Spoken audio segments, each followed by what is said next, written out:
बारीकचा मोसम असो या थंडीचा मोसम असो, असे गरमागरम भजिया बनवले तर काय मस्त मजा येते। हे पकोडे वरून मस्त कुरकुरीत, आतून सॉफ्ट बनते।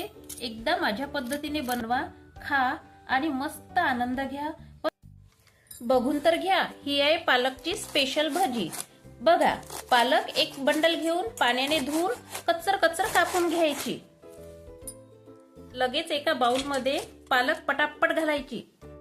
लगेच एक मुठ्ठी कोथिंबीर पालक मध्ये घालायची।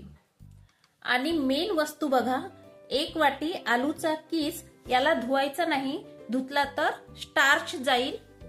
मोठ्या तुकड्यामध्ये कापून एक वाटी कांदा, एक चम्मच अद्रक लसूण पेस्ट, 2-3 हिरवी मिरची बारीक करून, एक चम्मच काश्मीरी मिर्च पावडर, एक चुटकी बेकिंग सोडा, एक चम्मच जिरा चोळून घालायचा, एक चम्मच साबुत धने, अर्धा चम्मच सोप, एक चम्मच हळद, 1.5 वाटी बेसन। बेसन तुम्ही अंदाजाने थोडे थोडे करून घाला। चवीपुरतं मीठ, 2 चम्मच सफेद तीळ आणि हाताला मस्त धुवून मिक्स करायचं। यात पाणी अजिबात घालायचं नाही, कारण पालकमध्ये पाण्याचं प्रमाण ऑलरेडी राहते। इकडे गॅस ऑन करून कढईत घालायचं तेल।